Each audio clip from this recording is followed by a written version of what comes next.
Kaixo eta ongi etorriak gaurko saiora. Gaurko elkarrizketatuak Alboaneko Leire Morketxo eta Aekako Asier Amondo izango dira. Dena den, lehenago, has gaitezen betiko edukiekin. Has gaitezen gaurko efemeridekin. 1956ko apirilaren 30ean Lars von Trier daniar zinemagilea jaio zen Kopenhagen. Gainera, 4 urte beranduago, 1960 urtean, Beata Pozniak, poloniar aktorea, zinema zuzendaria, ekintzailea, feminista, margolaria eta modeloa jaio zen. Horretaz gain, apirilaren 30ean ere, baina 1971an, John Boyne, irlandar idazlea jaio zen. Eta bukatzeko, gaurkoa bezalako egun batez, baina 1976an, Ibon Navarro, arabar saskibaloi entrenatzailea jaio zen. Jarrai dezagun gaurko lerroburuekin.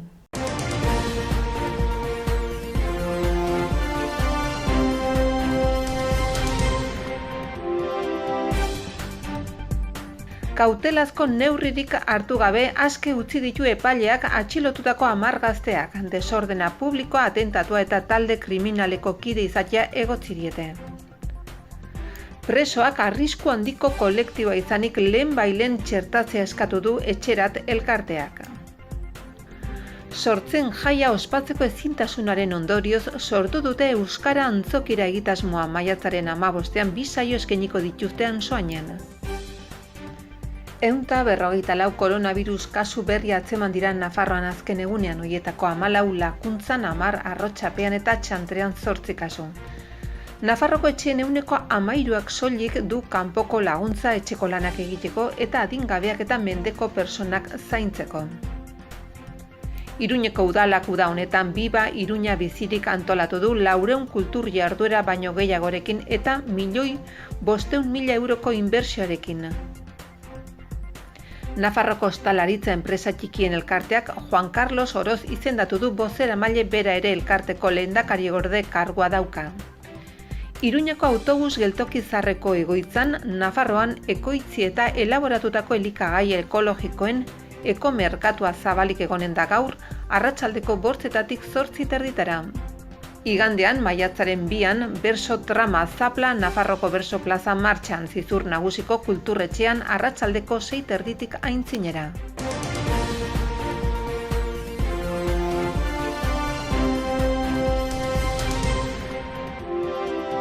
Goazen orain, aste hontako agenda errepasatzera.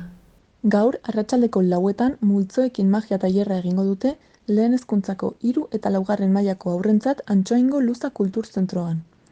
Gainera, gaurko arratsalarekin jarraituz, 5etan eta Irrintzi Aeka Euskaltegian komiki tailerra eginen dute Einaut Aiartzagoena ilustratzailearen eskutik. Gainera, gaur ere, txikiren bakarrizketak izenburua duen gastroshowa izanen da geltokin. Arratsaldeko 7etan hasiko da eta erreserbak online egin beharko dira 15 euroko sarrera ordainduz. Igandean, goizeko 12:30etan, soinuak eramaten dituen kontuak ikuskizuna eskainiko dute Virginia Albira eta Itziar Perez de Zirizak Sarrigurengo Faz ondoko udalkarpan. Eta azkenik, igande arratsaldean 6:30etan, Zapla Nafarroako bertsoplaza martxan saioa izanen da Zizur Nagusiko kulturetxean. Beñat Astiz, Idoia Granizo, Miel Mari Elosegi Luze, saioa Alkaiza eta Xabat Jarregik hartuko dute parte, eta sarrerak 8 eurotan eskura daitezke. Gaurko komunikabideen azalak aztertzen jarraituko dugu. Diario de Notiziasekin hasiko gara. Titularrak, Maiak, Peinek bizkarra eman dioten egunean, edukirik gabeko kultura agenda aurkeztu duela dio. Argazkiaren bidez aldiz, Iruñean hotel berri bat zabaldu dutela jakinarazten du. Horretaz gain, osasun sailak eta hartzapezpikutzak, ezkontza eta jaurlanartzeak atzeratzea gomendatzen dutela ere jasotzen du azalean. Eta bestalde, Nafarroan lehen hiruhilekoan langabeziak gora egiteari utzi diola ere aipatzen du. Gai aldatuz, Navarra Sumak Europar Batasuneko funtsen iritsiera oztopatu duela azpimarratzen du Notiziasek, eta beriainen gorpua gaur iritsiko dela ere jakinarazten du. De Fontaneko langileek Bianako instalazioaren bidegarritasunean sinisten dutela ere irakur dezakegu gaurko azalean, eta Lizarrako zentsura mozioa balioagarria dela ebatzi dutela ere nabarmentzen du. Horretaz gain, Iruñeko eta Burlatako 10 atxilotuak behin-behineko askatasunean daudela aipatzen du. Eta bukatzeko, foru parlamentuak makrogranjetarako urtebeteko moratoria onartu duela iragartzen du. Diario de Navarraren gaurko azala ikustera pasako gara. Titularrak dioenez, Nafarroako lan merkatua lehen hiruhilekoan egonkortu da. Argazkian, telebistako inpaktu gorritxoa nabarmentzen du. Horretaz gain, Nafarroak AstraZenecako txertorik gabe geratu delako hitzorduak atzeratu dituela jakinarazten du. Gai aldatuz, duela astebete istripua izan zuen 8 urteko garesko haur bat hil dela aipatzen du egunkari honek azalean. Baita Beriain eta Fraileren gorpuak gaur goizean iritsiko direla Espainiara. Amaitzeko, hipika, xakea eta erraldoiak edukiera mugatuarekin San Ferminen alternatiba bezala aurkeztu dituztela jakinarazten du. Gararekin jarraituko dugu. Urkulluk ez duela bere sinadurarekin ezarritako alarma egoerarik nahi azpimarratzen du titularrak. Argazkiaren bidez, aldiz, Iruñean atxilotutako 10 gazteak aske geratu direla jakinarazten du. Bestalde, biztanleria aktiboaren 10% baino gehiago langabezian dagoela nabarmentzen du. Eta azkenik, bidenek klase ertainari apelatu eta zergen igoeraren alde egin duela ere aipatzen du. Berriarekin goaz orain. Titularra Iruñean atxilotutako Lauri poliziak talde kriminal bat osatzea leporatu diela da. Bestalde, auzitegiak maiatzaren lehenean herrien mugei eustea babestu duela ere aipatzen du azalak. Horretaz gain, Euskal Autonomia Erkidegoko auzitegi nagusiak Aernnovako 82 kaleratzeak legezkotzat jo dituela jakinarazten du berriak. Baita Euskal Herriko langabezia tasa azken urtean 2,27 puntu igo dela 10,7%. Gainera, Hego Euskal Herrian astebetean COVID-19ak jota 70 pertsona hil direla jasotzen du. Eta azkenik, Iraia Iturriegi atletikeko entrenatzaileari eskaintzen dio tartea.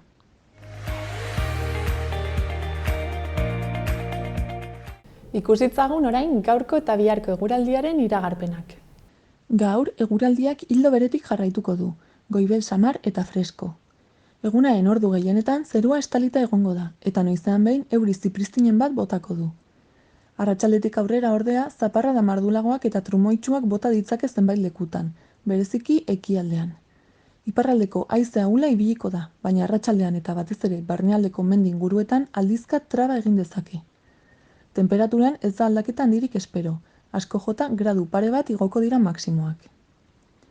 Bihar maiatza giro fresko eta bustiarekin hasiko dugu.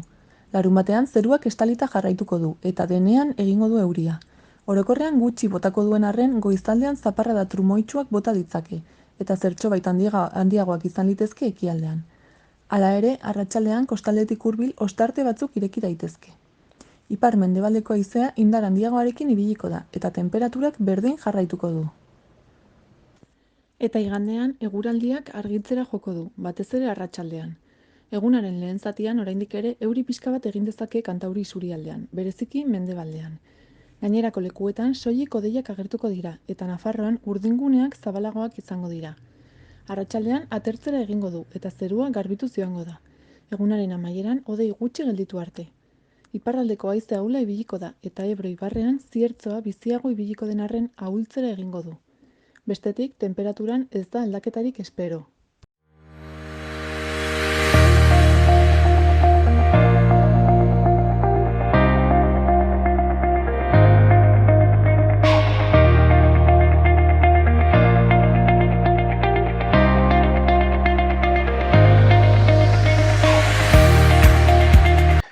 Bueno, eta kamaran beste alde, hortzen daukagu, Leire Morketxo, egunon eta ongi etorria. Egunon, Joseba. Alboan erakundeko ordezkari gisa zaitu gaurkoan ere, eta gaurkoan gaia, lurraren egunari lotutako egin zen ekitaldi baten inguruan da, hain zuzen ere, Berta Zunigarekin egin zinuten ekitaldi bereziren bat, Berta Zuniga zuzeuka aipatuko duzun orden, eta, hori, nor genuen Berta Zuniga? Aurten, badakizu joan den astean izan zala lurraren nazioarteko eguna, eta pixkat holakotan baita saiatzen geha albonetik ekartzea gure ingurura, beste lurraldetan eta beste herrialde batzuetan gertatzen ari dana gai hauen inguruan, ez? Eta orain kontan, pixkatola fokua jarri genuen Hondurasen, ez?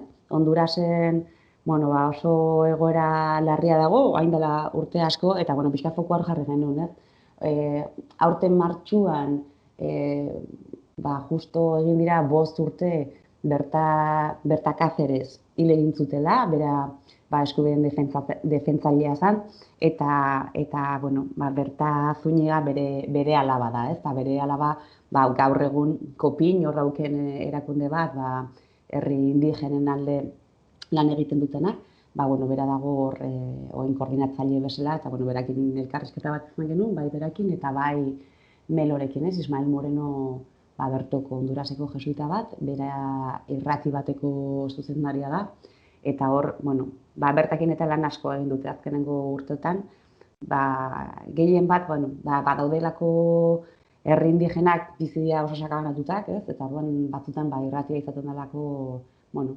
berriak jasotzeko beraien komunikabide normalena, eta hortik irratitik baita saiatzen dira gauzak zabaltzen, gauzak proiektuen doazen, ze nolako egoera bizi duten, eta hortik pixkat hor Honduras inguru hortan lurrarekiko dauden gatazkak eta konfliktuak eta horrela. Egin dezagun radiografia txiki bat, edo zenbat hurbiltzen algaren Honduraseko egoerara. Zein izaten da alde hortatik nola baitere lurren egoera? Zer gertatzen da? Nor jabetzen da lurretaz, edo ze arazo dituzte gehien bat indigenak? Hor gauza da, oso herrialde txikia da, berez geografikoki, azalera oso txikia da. Baina gero da, eta gu azkenengo urtiotan bidaltzen ari gehala, gehien bat agian 3, 3 arlo jortzen dira hemen, alde batetik dago hori askotan mineralak eta daudela, lurrazpian dauden mineral horiek, ni ez dakit kasualidadea, zer dan, baina justo herri indigenak, irolako herria justo bizia horien gainean, eta orduan enpresa asko horiek ateatzeko, mineralak eta ateatzeko lehenengo zitute atea jendia hortikan, eta atea aldan moduan, batzutan paktaua eta bestetan ez.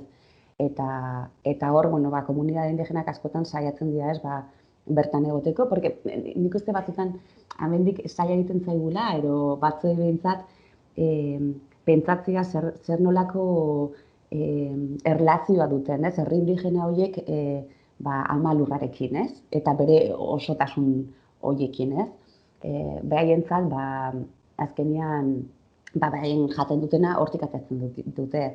Medikuntzan, askotan badituzte baitxa, bere landareak eta horiek erabiltzen dituzte beraien osasunantzako. Beraiek etxiak eta egiteko materialak bertan dare, oianian dare, ero beraien basuetan dare.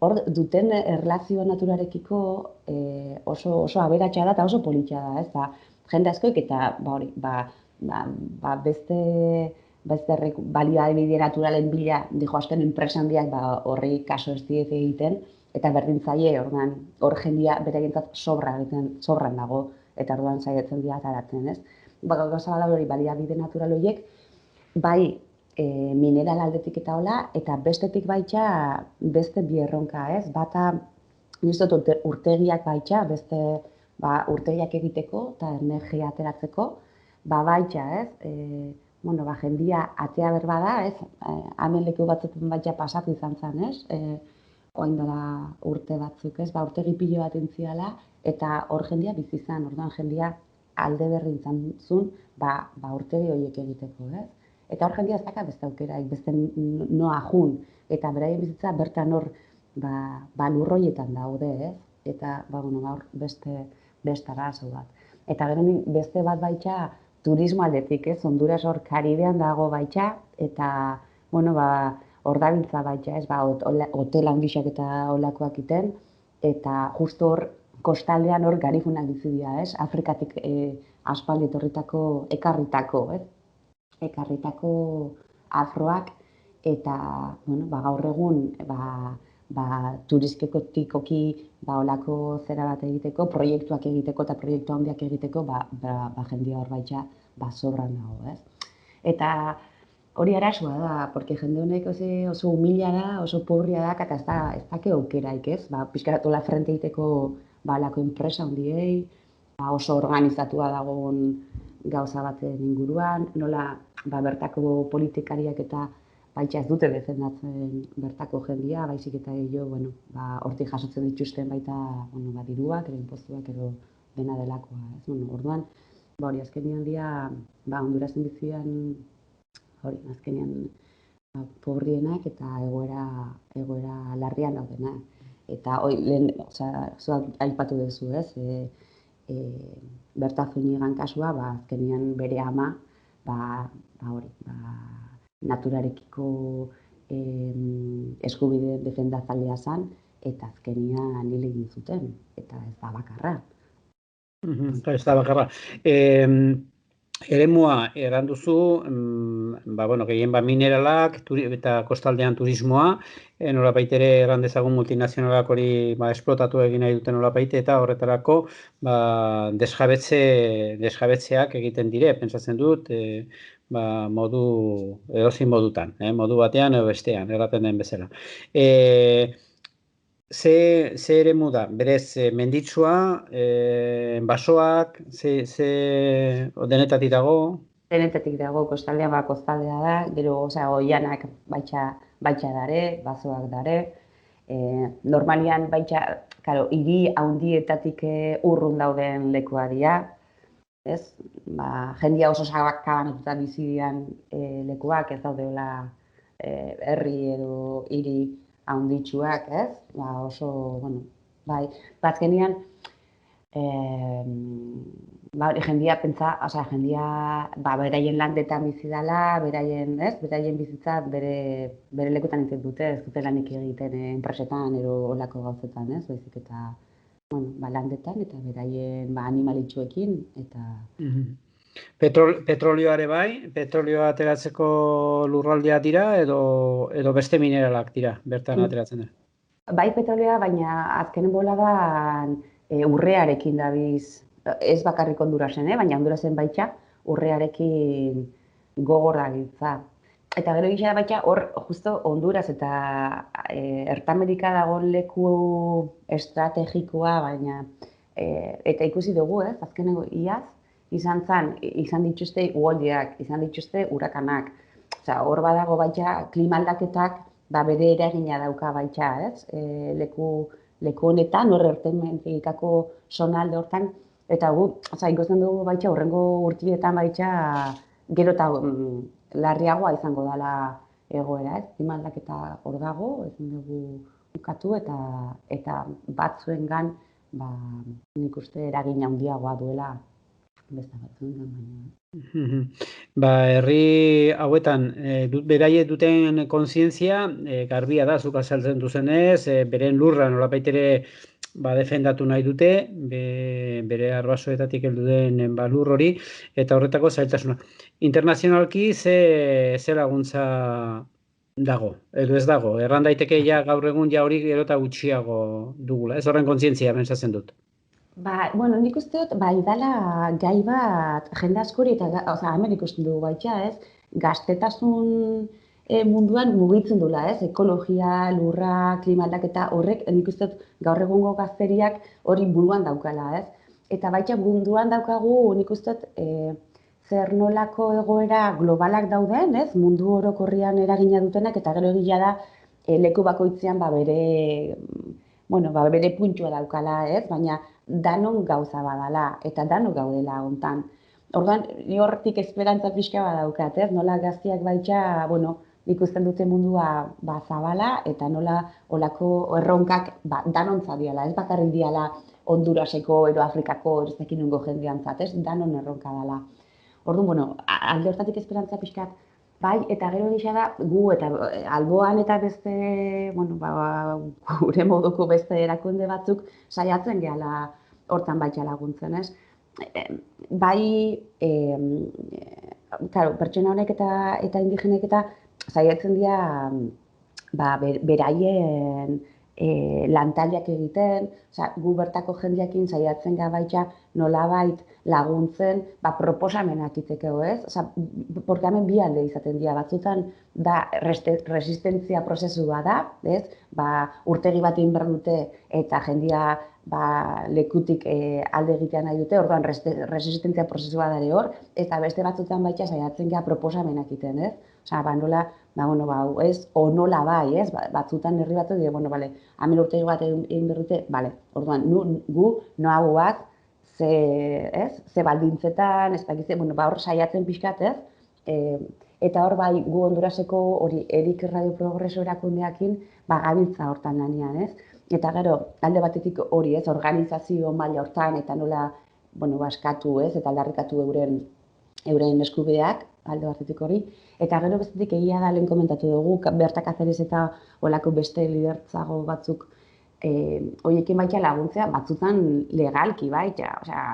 Hemen arazo legalak egoten dira, mehatxauak egoten dira, eta jende xume hau ez daka nola ordaindu abokatu bat hor pixkat sisteman sartzeko lako beraien gertatzen zaizkien gauzak, ez? Orduan, bardago baita horrez, saiatzen ga laguntzen. Egia da, gauza batzuk egiten dirala, baina hartzen dira neurriak oso murriztua dira. Berta Cáceres eta askok badituzte neurriak de la Corte Interamericana de Derechos Humanos, ez? Babestu bat zegoen, berez, basegitegelako, ez? Mundu mailan, ez? Argi zegoelako mehatxuak zituala, eta zakizu, orduan bazekan olako protekzio sistema bat. Eta ala eta guztiz, hile egin zuten, akaban zuten, tiro batekin, ez? Orduan, nahiz eta internazional mai horretan, ez, gauza batzuk egin, askotan ez dira nahikoak. Leire, ze sensazioa izaten duzue? Gerra nahi dut, alde batetik irabazten direla, horrelako planteamentukin aurrera ateratzen direla, erran nahi dute. Edo beti, nolabait multinazionalak eta erran daiteke hauek aurrera ateratzen dituztela beren proiektuak. Diot, han, Hondurasen, Ekuadorren, edo hemen, ze sensazioa? Egisa da gehien bat multinazional honek askotan irabazten dutela eta nahi dutena egiten dute. Baina gu askotan baita saiatzen lotzen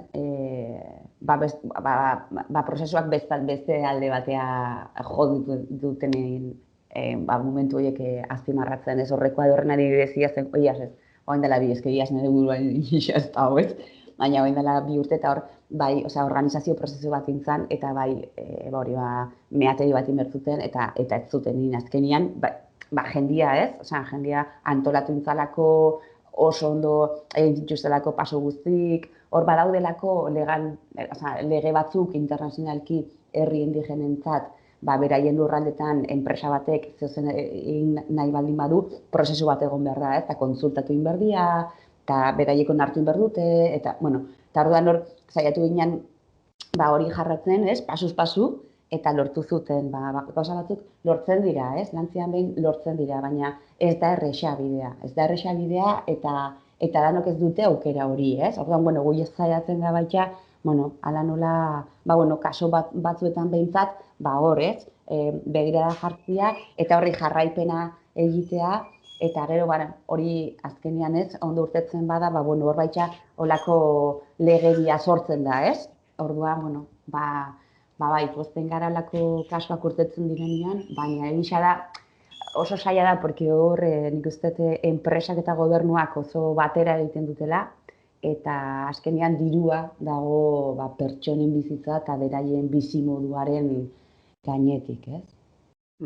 Mugimendu handiak dira, erran nahi dut, nola ikusten duzue herri indigenak alde hortatik, batzutan ikusten dugu, toki batzutan, erran dezagun, Hego Ameriketan batez ere, toki batzuetan nagusi direla, hauteskundetan ere azkenean lortu dute nolabaiteko, ez dakit, esango nuke elkartze bat, eta nagusitu egiten direla baita hauteskundetan ere, eta hori zaila izaten da, gehien bat Hego Ameriketan honitzaldiz eskuindarrak eta ultra eskuindarrak indarra handia izaten ari direlakoz baita ere.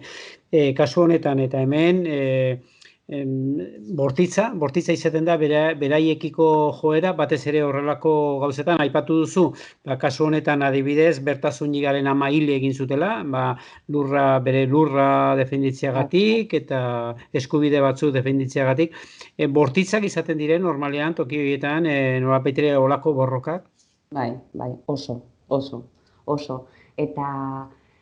Eta arazo, gauza da zenbat balio daben jendean bizitza, ez? Eta zenbat balio daben jende humilaren bizitza. Hor dago kakoa azkenian, ez? Eta nola enpresei askotan berdintzaile, zuen jutentzea nahi duzutelako, ero bestela jongo zehazte eta egingo dugu, ez? Eta orduan hor mehatxuak eta izugarrak izaten dira.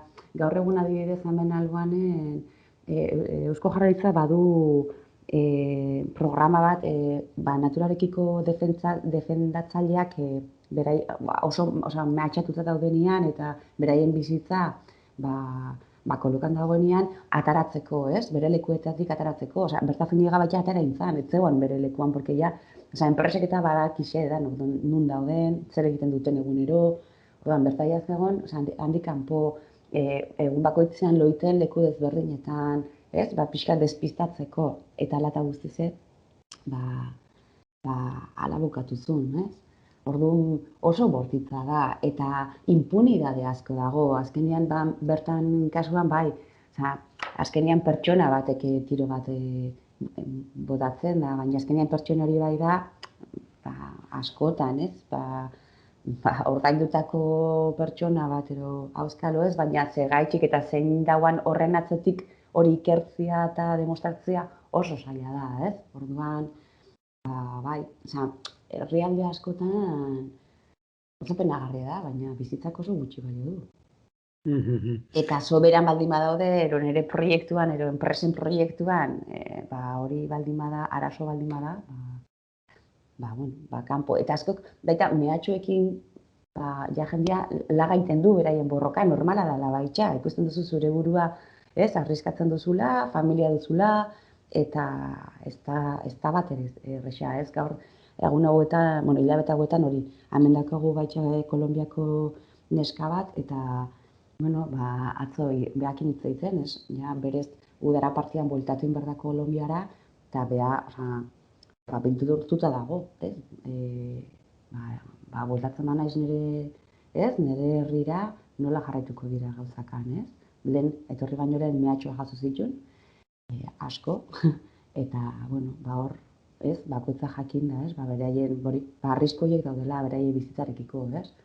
Oso gorreatu da. Beraz, erran daiteke, batez ere hori Hego Ameriketan, sistema horrekin mintzat, Hego Ameriketan ematen da, ez? Beste toki batzuetan, beste modu batera izaten da, erran daiteke lurra mantxo puskatzen ari garela, xea zenondatzen ari garela, ez da?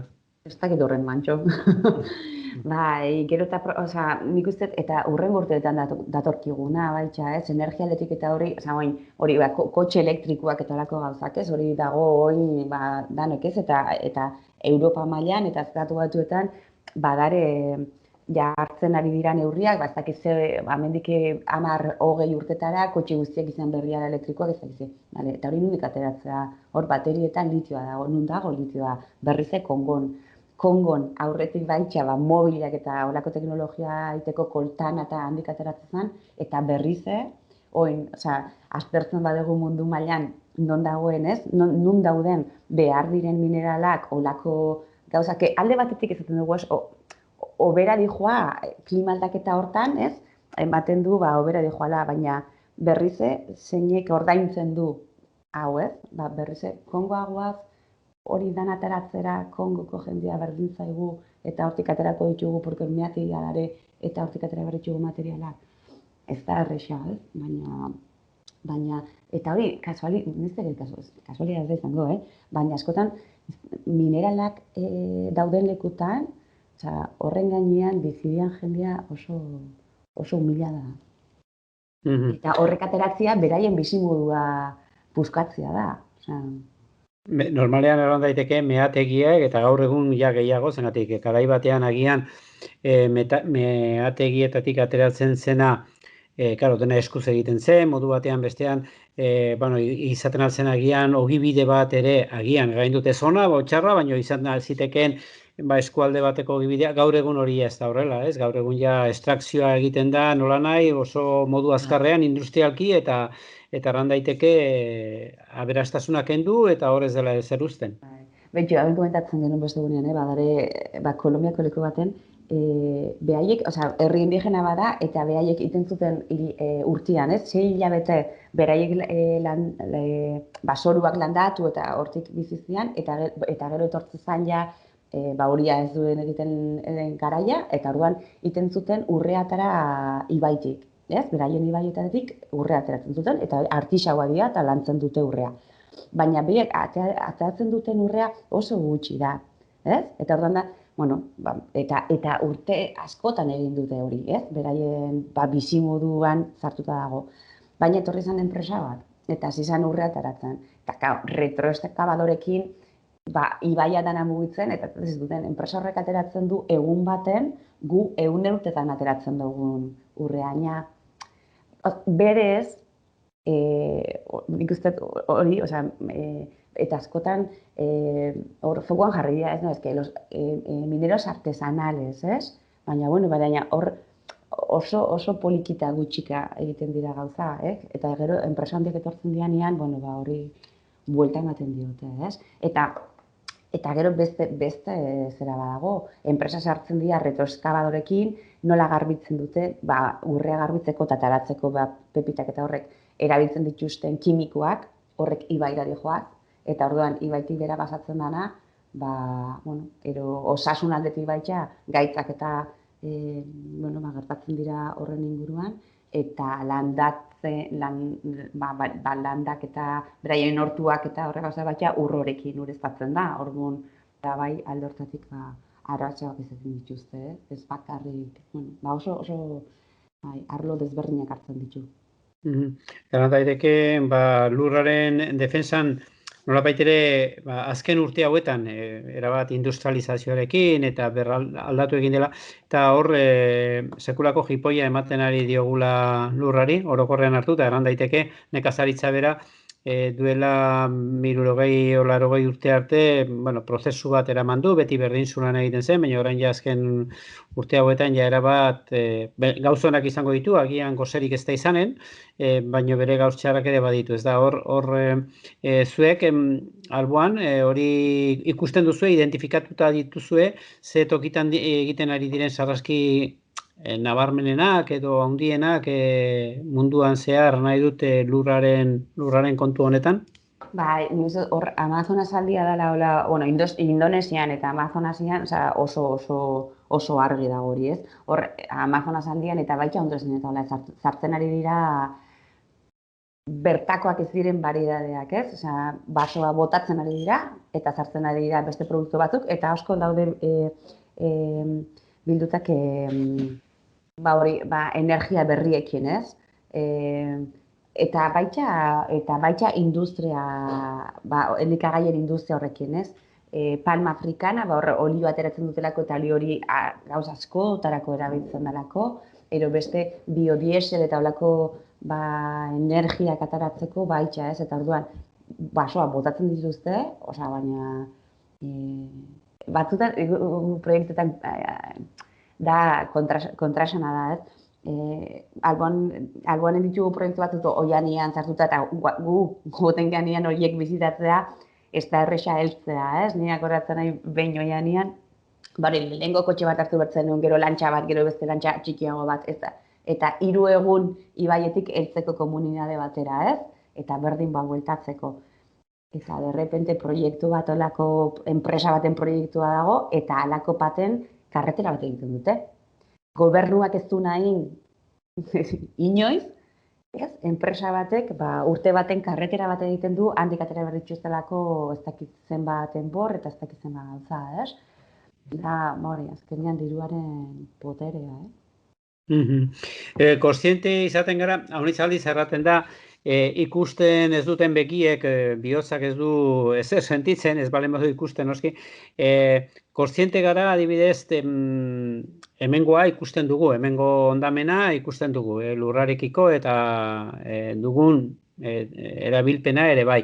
Baina hor, erran daiteke, toki oiantzu horietan egiten ari den sarraskietaz kontziente gara? Nahi izan ezkeo bai. Gauza da, zer behiratzen dugun eta zer mugitzen gaituen. Gaur egun informazio pilo badago, Gauza da, zer ikusten dugu, zer entzuten dugun, edo zer irakurtzen dugun. Eta gero dare erakunde asko dauzela desiratuak eta informeak, onak dirazenak, ateratzen dituztenak, gauza da nora nahi dugun behiratzea, behiratzen badugu gure txilborrera, ero pixkat, fokoa handitzen dugun eta ikusten dugun baita beste lekuetan zer gertatzen ari den. Eta zuk esaten duzuna baita, hemen, gu, lurraren defendatzaileekin proiektu baten sartuta gaude eta nahi dugu baita elkarrizketan jartzea hemengo emakumeak eta beste lekuetako emakumeak. Hemen baita leku askotan frackingaren inguruan, edo hemen baita, basa botatzen ari dira eta ez dakize, badago jendia hemen antolatuta dagoena eta gauzak egiten ari, eta proposamenak egiten ari direnak, eta nahi dugu, emakume horiek elkarrizketetan jartzea, ikusteko baita, esaten duguna, badaudela arazo batzuk, edo gai batzuk globalak dira zenak, gero leku bakoitzean, bere konkrezioa dutenak, eta hor, elkarrizketa horietan normalean beste proiektu batzuetan eta saiatu gara egiten eta gauza politiak urtetzen dira, Eta hor behi sentitzen ga oso bildutak, Bazkenean, hemengo herri baten frackingaren inguruko arazo bat baldin dute, eta topaketa hori beste herrialde bateko emakume batekin beraien arazoa dela petrolioa adibidez, baita, ero mehategi bat, ero berdinetza gertutasun hori jartzen digu baita, eta ikuste jartzen gaitu plano berdinean, arazoak, desberdin jorratzen dira eta desberdin gertatzen dira alde baten eta besten, baina dugun arazoa berdina da, eta gu zer egiten ari garan, organizazio mailan, edo, batzen gaitu baita, eta orduan, guretzat horrek apostak politxek izaten dira, Hor, beti izaten dira, eztabaida uniz izaten dira, ez gara eztabaida kontu horietan, beste batean agian sartuko gara, baina bai egia da gaur egun satelitez ikusten dela lurra nolabaitere gainetik, eta badaudele ja, 1903an lauean atatarako argazkiak eta gaurkoak alderatu ezkero, ikusten dugu zenbait tokitan sekulako sarraskiak egin direla, Mediterraneoko kosta alde guzti hori, erran dut hemen hurbilera torriz, edo zein tokitan garbi ikus daiteke ze eremu nolabaitere ondatu egin ditugun. Baita ere, gauza bera erraten da, Amazon aldean aipatzen zenuenez, han ere nolabaitere landaketak egin direla, zuk aipatzen zenuen, eta nolabaiteko esplotazioa. Bertako gobernu batzuk, aipatzen zuten baita ere, guk hemendik aholkatzen diegula, ez egiteko hori, baina guk hemen hori egin dugula aldez aurretik. Hor ere, pentsatzen dut, hauniz aldiz, guk euk ere kontraesan hauniz baditugula, ez da? Aratia, erran daiteke laguntzera, bezala goazela, baina batzuetan hemen ondatu egin dugula dena, lehenbizikoi. Askotan eskatzen diegu pobriei gu egiteko gai ez garen gauzak egitea, egia da kontraesana dela, eta gabizi dugu, behinak oratzen nahi horra mantuna zen lider batekin hitz egiten, eta berai batxe arazo bat zuten urtegi bat inbertutelako, eta berakin junitzen, bere etxetik kanpo, paseotxo baten batea, eta oianian bizizan. Eta berak esaten ziten, berez urtegi hori zela argindarra ateratzeko, kostantzeon hiri handi bat argindarra emateko, ez? Eta beraz ez ziten, nola biziziazten zuek eta zer nahi duzuen egitean eri berdintzaik, ondo deritzot, baina gauza da, eta bera juntzan, ez? Zaten ziten bitu, zuaitz hau da, etxea egiteko behar ditugun postek ezagize. Eta hau nire itxonak jartzen. Eta beste hau da, horrekin ja altzariak egiten ditugu, ez? Maiak, etxean ditugun maiak eta zilak eta horrekin da. Eta gero beste palmera hori horrekin zelatu egiten dugu. Eta juntzan, esplikatzen, eta behazatzen ziten, ni supermerkatura ez nez juten nire, hemen dakat, behar beten asko, hemen daukaz, ez? Eta horren gauza da, Eta beraz ez ziten, nahi ondo irutezat zuek nahi duzuna, baina ez puskatu hau, ni hau bardet, ez? Ez ditzala izan, ez? Zuek hori lortzeko neriak entzen dira zuek, ez? Eta hemen hori urte hori duzu, zuek energia berrezutelako. Ja, baina ezken ni neon hemen zuek baino lehen, ez? Eta nire bizitza eta nondik atatzen ditudan gauzak, hauxe da, nire basoa bizitza ematen dit. Eta behar landatzen zituzten, pentsatzen hori komentatzen hona, ez batzuk hori etxeak egiteko dian enborrak eta hor behar duten egurraka hori, zango, bueno, hori, aitona, berraitxonak landatutakoa zuaitzak, eta behar landatzen zituzten, urrengo, zetozen urrengo urtietan, ez? Jakin jabe zenbat izango zian, nolakoa izango zen. Baina beste erlazioa da. Bueno, eta orain ondotik, orain eskuartean, Alboanek zer daukazue? Zer ez. Bueno, hor jarraitzen dugu, ez? Nik uste gizarte eta ingurumenaren justiziaren, arloan hor lanean dihar dugu gogor. Hor juntatu dintzaigo baitxa COVID-aren egoera, ez? Leku hauetan baitxa, asko joduna. Jendeak etxean egotia baitxa arazoak sortu ditu, enpresak sartzen jarraitu dian ez eta konfinamentuan egon, leku askotan. Baina hor jarraitzen dugu, hor jarraitzen dugu giza-eskubide defendatzaileekin, naturarekiko defendatzaileekin, eta, espero dugu holan jarraitzea, ez? Arrasongi, mil esker, gurekin izateagatik, Leire, izango dugu tarte, beste batean ere, egoteko zuek aurrera ateratzen ari zareten proiektu horietaz solasteko. Mil esker eta beste bat arte. Eskerrik asko, Joseba, ondo izan.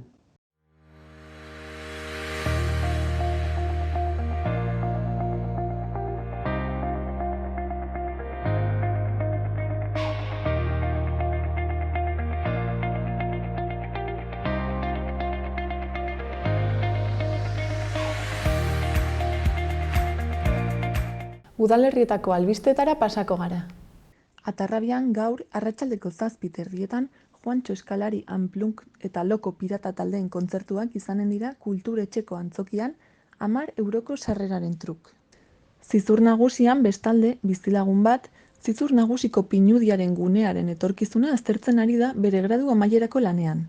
Horregatik eta bizilagun hau laguntzeko asmoz, udalak webgunean inkesta bat partekatu du, ideiak eman ahal izateko. Inkesta maiatzaren 3 arte betetzeko aukera izanen da, eta lan honen balizko garapena bidegarritasuna aztertu ondoren baloratuko da. Eta horretaz gain, Zizurren, igande honetan maiatzaren 2an, artisautza azoka egingo da Erreniega plazan goizeko 10:00 eguerdiko 3:00. Edukiaren kontrola eta COVID neurriak egongo dira, eta guztira 22 postu izango dira, elikadura, artisautza eta ofizioetakoak. Iruñearekin amaituko dugu. Biba Iruñea bizirik, lelo eta asmo horrekin, Iruñeko udalak uda honetarako kultura eta aisialdirako programa zabala antolatu du, 400 jarduera baino gehiagoz, eta horiei batuko zaizkie munduko xake txapelketa bat eta hipika sari nagusi bat. Sanferminak 2. urtez jarraian bertan behera uzteak eta osasun egoerak, zeinak mugikortasun murrizketa ugari eta pertsonen arteko segurtasun tartea nahita ez mantentzea baitakar, Iruñeko udala behartu dute hiriko kalei bizitza emanen dien kultur programa berri bat martxan jartzera. Uda osoan zehar eginen da, eta programazioaren gehiena ekainetik irailera bitarte bilduko du. Osasun gomendioek eragindako erabakia izan da, zeinak gune irekiak erabiltzearen eta aire zabaleko jardueren alde daude. Ekimen berri horretarako aurrekontua 1,5 milioi euro ingurukoa da. Iruñeko udalak udako programazio baterako bideratu duen kopururik handiena, eta hirian ezagutu den edozein kultura edapen handienetako bat. Enrique Maia Iruñeko alkateak eta Maria Garzia Barberena kultura eta berdintasuneko zinegotzi ordezkariak azaldu dutenez. Xedea da, udan egunero kultura programazioa izatea kalean. Horrela, hiriarendako seguruak diren jarduerak bultzatu eta kale biziak lortu nahi dira, saltokiei eta ostalaritzako establezimendu eta hotelei laguntza eskainiz. Une hauetan, programaren gehiena zehaztuta dago, baina astelenean Sanferminak bertan behera uztearen iragarkiaren ondoren eta udako kultur jardueretarako aurrekontuak gora egin duela egiaztatuta, kultura eta berdintasuneko alorra lanean ari da Iruñean arituko diren artisten eta taldeen zerrenda ixteko. Xedea da, Udan egunero kultura programazioa izatea kalean. Jardueren erdigunea, ziudadela eta harresien ingurunea izanen dira, baina proposamenak hiriko beste auzoetara zabalduko dira. Beste puntu garrantzitsu bat da iaz bultzatutako zikloak mantentzea, izan ere horiek erantzun ona izan zuten ikusleen aldetik, eta Ezpeleta jauregia besteak beste bete zuten. Harrera handia izan zuten programazioak berriz eginen dira, eta baita zabaldu ere, iraupena luzatuko da eta toki gehiagotan eginen dira. Ziudadelako lorategi zabal eta mugatuan agertoki nagusia egonen da, eta bertan garrantzi handiagoko kontzertuak eginen dira. Ekainean, uztailean, abuztuan eta irailean bertan zein nazioan ezagunak diren artisten eta taldeen kontzertuak eginen dira, estilo askotakoak, hala nola popa, jazza, folklorea eta indie musika. Ziklo gehienak udalaren beraren programak izanen dira, eta hainbat entitaterekin lankidetzan egindako beste batzuk ere eginen dira. Ziudadelan eta Harresien jaialdiaren edizio berria eginen da. Jaialdi horretan hainbat arte diziplinaren ikuskizun handiez eta familiei zuzendutako beste ekitaldi batzuez gozatzen ahalko da. Ostiraletan gaueko ikuskizunak miresteko eguna izanen da, zeinetan argia, gorputz adierazpena eta musika protagonistak izanen baitira. Gune horretan ziklo berriez gozatzeko aukera ere izanen dugu, besteak beste banden musikari eskainitako bat, eta aurrei zuzendutako beste batzuk, gaztelaniaz eta euskaraz.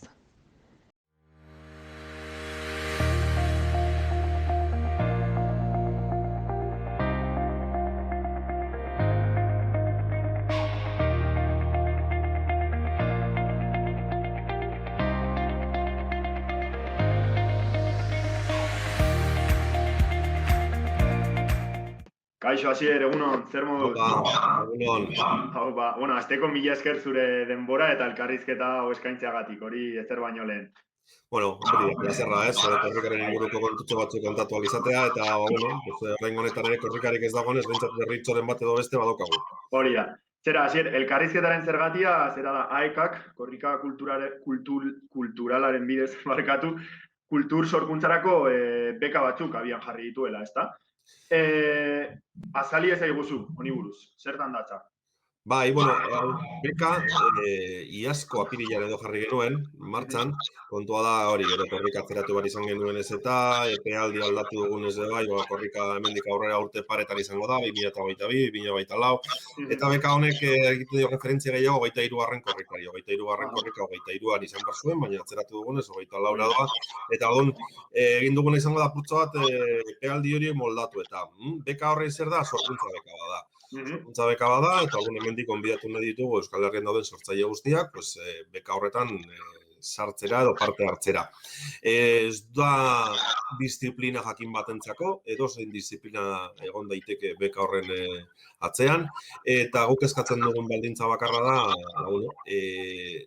beka hori irabaziko duenak edo bekan parte hartuko duen edo nork egiten duen lan hori antzoki batean edo plaza batean ere aurkeztu ahal izatea.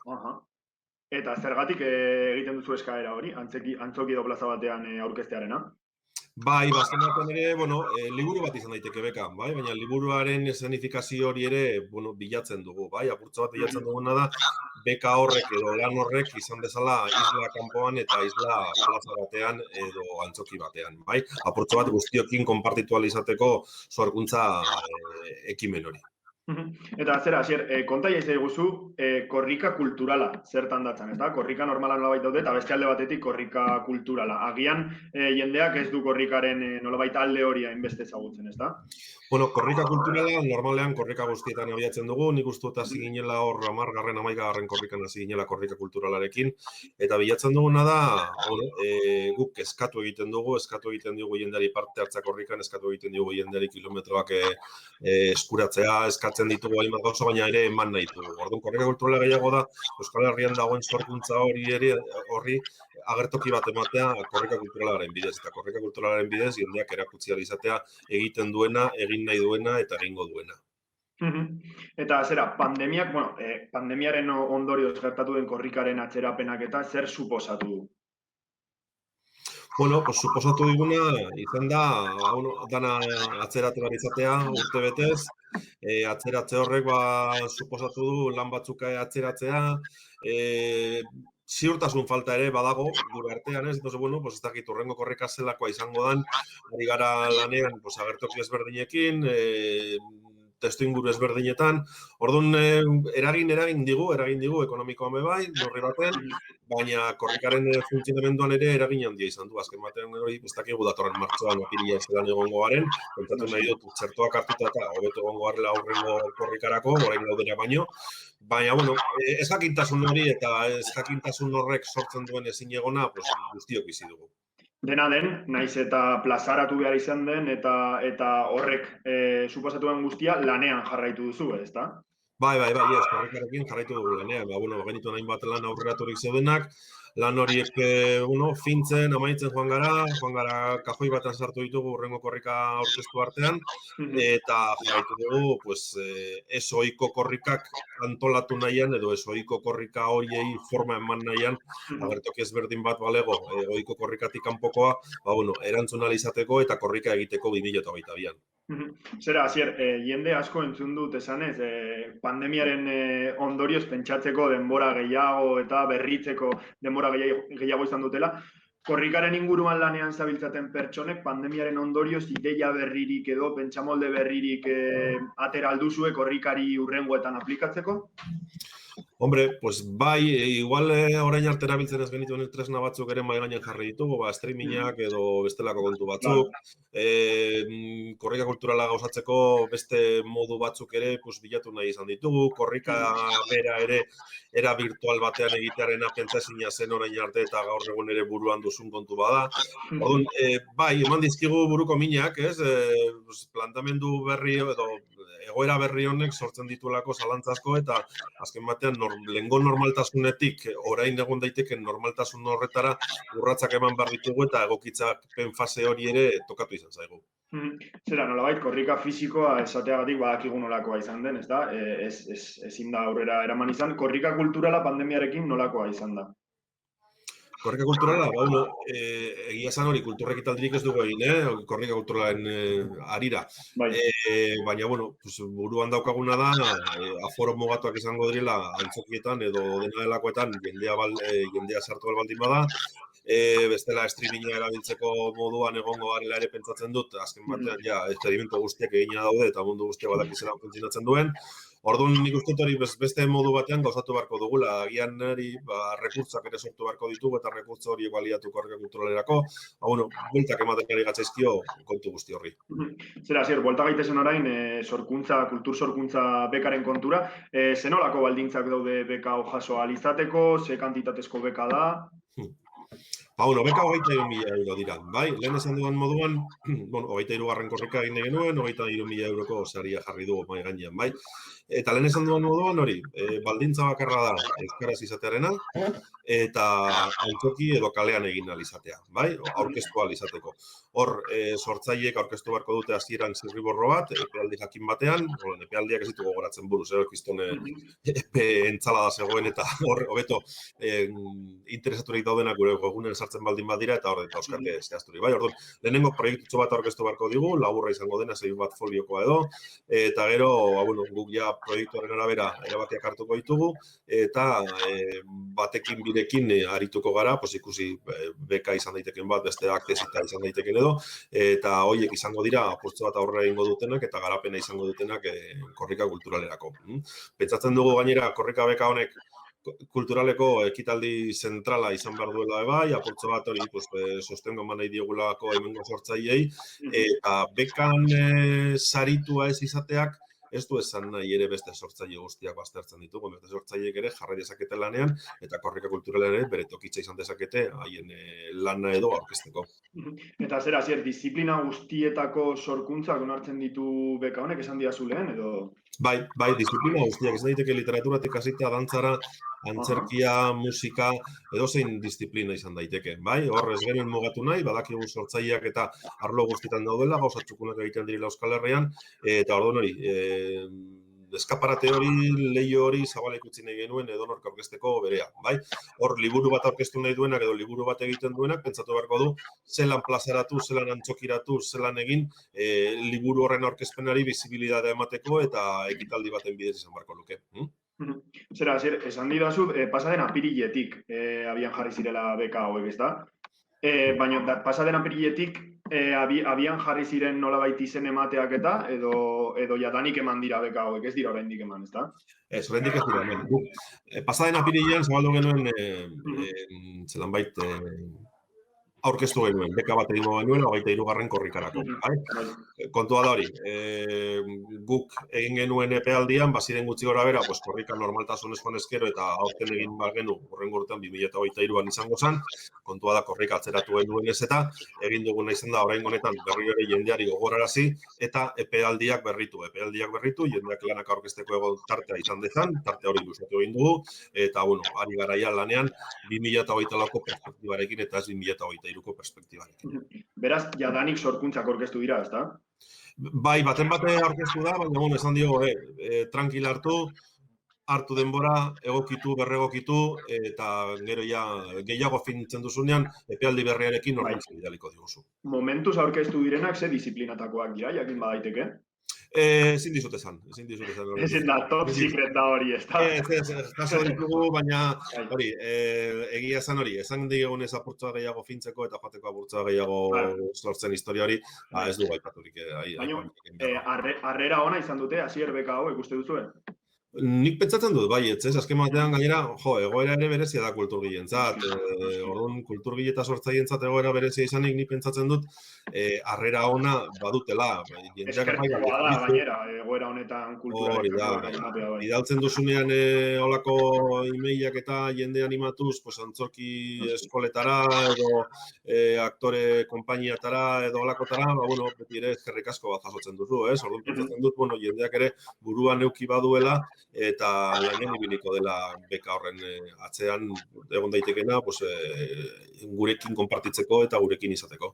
Espero dezagun bai, gainera horrela probabilitate gehiago dago ikaragarrizko gauzak ikusteko, ez da? Areta jende gehiago aurkeztu, areta gauza hobeagoak ikusi daitezke. Bai, eta abaniko asko zabaltzen da, bai, lehen aipatu den moduan, bat izan daiteke irabazlea, baina beste guztiek ere izan dezaketen lekuak ekitaldietan korrika kulturalean.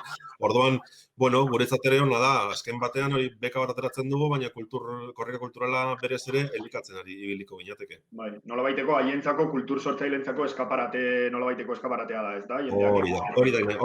Hori da korrika kulturalak izan nahi izan duena orain arte, eta hemendik aurrera izan nahi duena.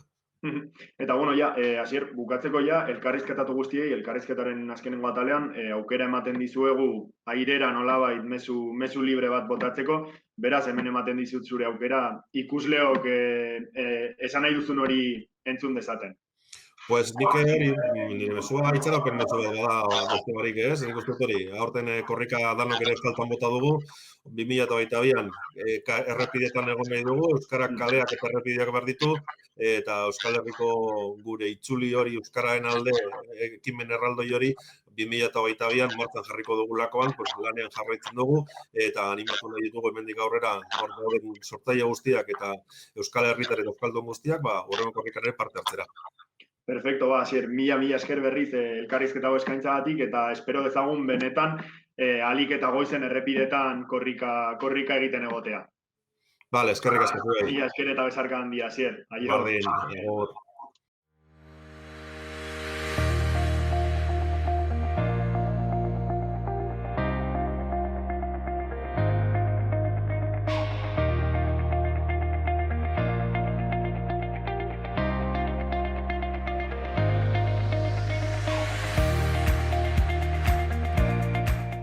Gaurkoz hau izan da guztia. Eskerrik asko hor egoteagatik eta bihar arte. Gobierno de Navarra. Nafarroako gobernua.